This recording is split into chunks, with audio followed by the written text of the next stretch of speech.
Start. Hi everyone, this is a presentation on Android operating system in China by Angela Nantongo and Xiangci Li. Introduction to Android. Android was developed by Android Inc. and later bought by Google in 2005. Since 2007 in November, it has been maintained by an organization called Open Handset Alliance and has been available for open source since October 2008. It was built to rival other OS systems like Symbian. Android is a mobile operating system that can be used for mobile phones, netbooks, and tablets. It is based on a modified Linux kernel.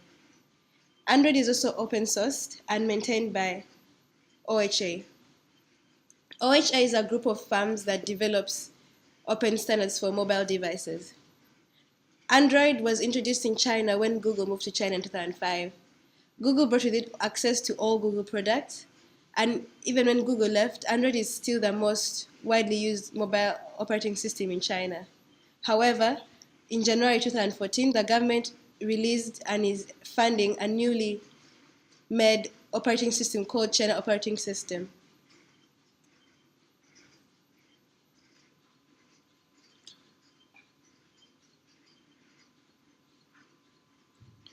One of the reasons why Android is so powerful and popular is because of Google's Google Mobile Service. But there's a serious problem with GMS in China. Let's talk about the Google's mobile service problem in China. So what is GMS? GMS stands for Google Mobile Service, which is a series of Android apps developed by Google. OHA members, which stands for Open Handset Alliance, a group of 84 main technology and mobile companies such as Samsung, Sony, HTC, LG, and almost any famous mobile companies that you can come up with. All of these OHA members need GMS certification by Google to get the permission to install those apps. This is the main content of Google Mobile Service. They are Google Play, or now it's called Play Store, Google Search, Google Drive, Gmail, Chrome, Google Maps, YouTube, and Google+. And now for the newest Android system, Android 4.4, we have Google Now. Unfortunately, Google left China in 2010. With this move, all Google search sites, including Google Mobile, were moved from mainland China to Hong Kong. Ever since then, no Google products have been sold or distributed in China, for example, the Nexus phone. However, Google Glass is being sold in China by Suning. Google and its privacy issues. Google has a motto that says, "Do not be evil," as we read about in the Google book in the Plex. And yet, when Google moved to China, it was self-censoring its results as according to the Chinese government standards. As a result, it received backlash from its competitors and critics in the US. In 2009, Google was hacked and some individuals' private information was accessed. Because of this, Google was affronted and decided to withdraw from China and move all its services to Hong Kong. As a result, officially all of the Android phones are not allowed to install Google Service Framework in Chinese mainland. Google Service apps are divided into three types. The first type is like Google Language Input and Google Chrome. They can be installed and used freely in China mainland.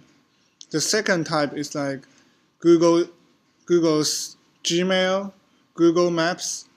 They can be used in China, but they cannot be installed in Chinese Android phones. The third type is like Google Drive, YouTube, Google+. Google Now and the Play Store.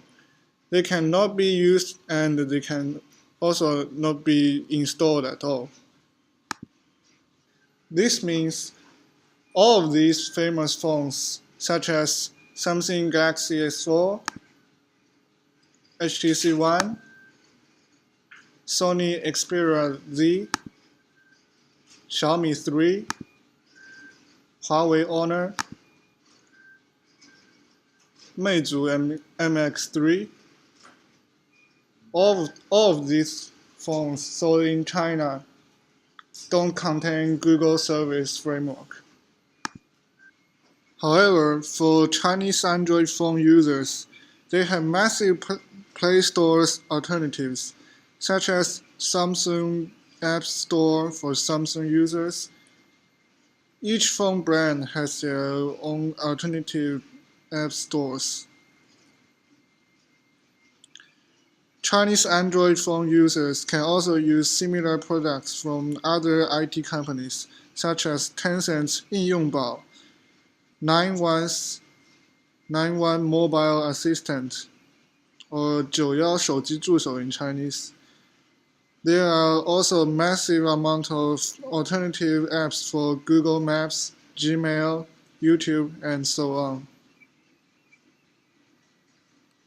Another interesting alternative for Android users is something called rooting. Android rooting means to give oneself root permissions or access within Android's subunit on one's phone. This gives the user ability to alter the system applications and settings. After that, one has to flash their phone with a foreign Android ROM or the Google Service Framework. But why has this embarrassing situation without GMS in China lasted for so long time from 2010 until now? There are several reasons. The first one is because of the extreme difficulty of Chinese OHA to get CTS, which stands for Compatibility Test Suits, GMS certification. OHAs need to wait for 1 year for one kind of phone, but 1 year is an extremely long time period for smartphone markets. Even if they got the certification, the next generation's phone have already released and nobody is going to purchase the old style phone even with GMS. The second reason is Google's privacy problem.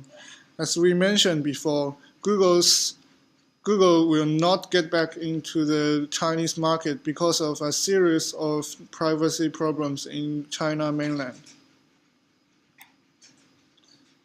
The third problem is the third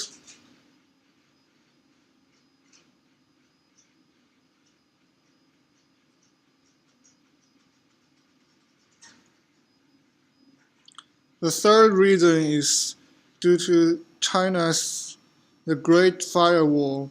It blocks the access from mainland China to Google servers, and Chinese government is not going to relax the policy on the Great Firewall.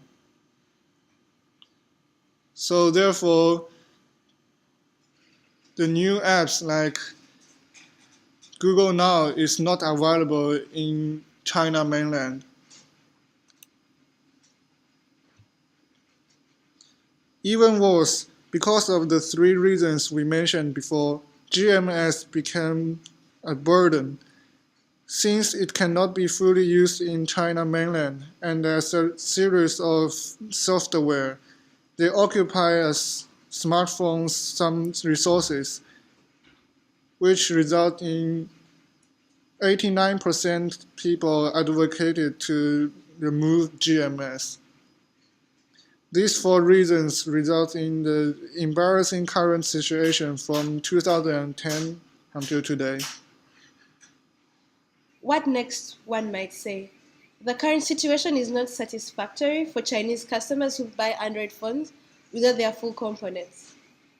We hope that the Chinese government and Google can reach a compromise where the Google mobile services are offered within China-made Android devices. Otherwise, China is going to shift to the new China operating system that does look very much like Android. Thanks Thanks for for watching. watching.